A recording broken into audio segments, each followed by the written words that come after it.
In 2012, when Tangaroa Walker won the Young Māori Farmer Award and the Ahuwhenua Trophy, the BNZ Māori Excellence in Farming Award, his primary goal was to get ahead in the dairy industry and then buy his own farm. Tangaroa admits winning the award was life-changing, and his main goal these days is to let other young Māori know about the opportunities there are in agriculture. It would have been about 6. I used to live with my uncle and auntie, and all my mates had money. I had no money to get lunch order day, which was on Thursday, so I asked him if I could have some money, and he said, "Oh, yeah, I'll give you $5 a week if you go and milk our cow every morning." So I used to go and get our cow out of the paddock, and yeah, she didn't play game all the time, but I'd get her in and milk the cow and feed all our pigs and our pig dogs, and then yeah, get my $5 and I could get a pie and a cake and a drink every week. When I was 15, I was just helping out on the farm, and the manager of the farm, his name was Dion Steiner, and I asked him how he got to where he was, and he said he trained through primary ITO, got his level 4 and got qualified. How he could just know facts and figures just like that off the top of his brain. You know, I couldn't believe it. I was only 15, but I was like, oh, how's he do that so quickly?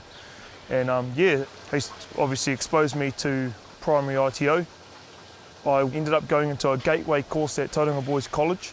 While I was at that gateway course, I went to school for 4 days a week, and I had Friday off to go and work on my work site, being on the dairy farm. A lot of the other guys that were working at their work placements, they didn't get paid, but because I'd been working for Ian and Lisa Jeffries for quite a while, yeah, I was already on their books, so I was getting paid to work the Friday, Saturday, Sunday. Still got to play rugby, still got to go on the school bus and chat up the girls and go to the school ball. So I'd stayed doing that for 2 years, and yeah, I just really enjoyed it. And I was able to do primary ITO and learn, like, get all my health and safety certificates, like through primary ITO, like tractor courses, motorbikes, chainsaws, whatnot. So I was pretty well qualified. When I was 18, 19, I moved down here and I went to a Farming to Succeed 7-day course, and we just talked about like progression through the industry and jumping the ladder. And the key thing I took away from that was exposing yourself to the dairy industry, and that was like entering competitions and whatnot. So I entered the primary ITO Dairy Trainee of the Year down here. That was awesome, being involved with that and meeting new people. And then I got told about the Ahuwhenua Trophy, so I sort of did a bit of research about it, and I applied for that in 2012, and we went up to Waikato and did the competition up there, and I won the 2012 Ahuwhenua Trophy. It was its first year running. It's helped me along, like it definitely did progress my dairy farming career by probably about 4 years. I would have fast-tracked it.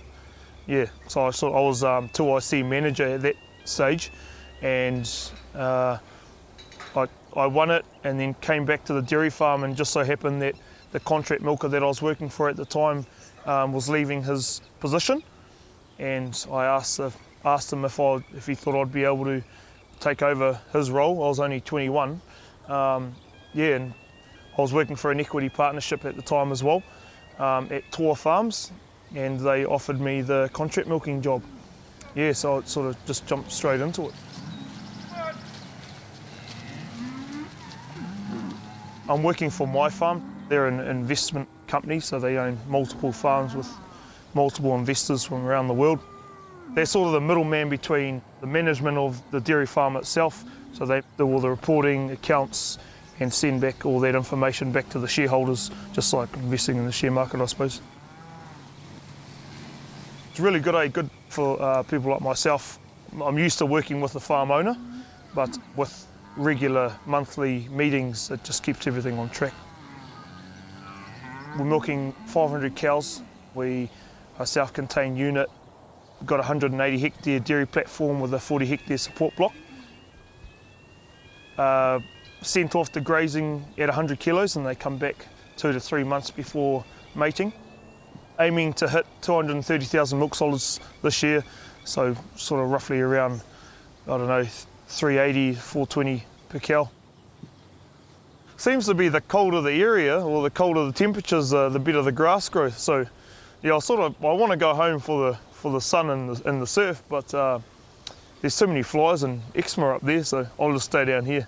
No flies, no bugs, no eczema, the grass grows, so I think I'll stay down south.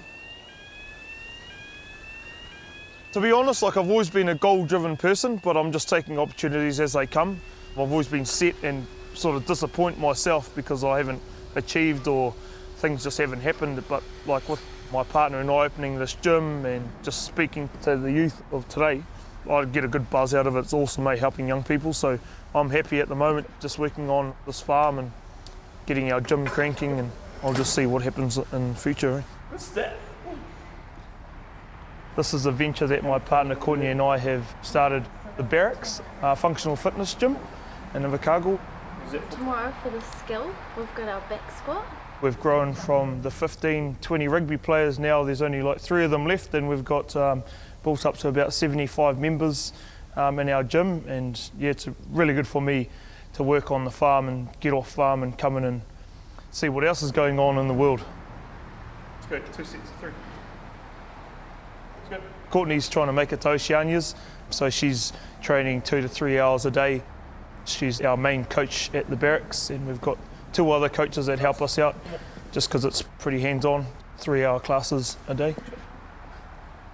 I'm fresh when I go back to the farm. I actually enjoy the farm a lot more now coming from here, like it's just a real good life balance. I get a good buzz out of helping people and watching them succeed, get fit, and yeah, see their buzz at the end of our workouts.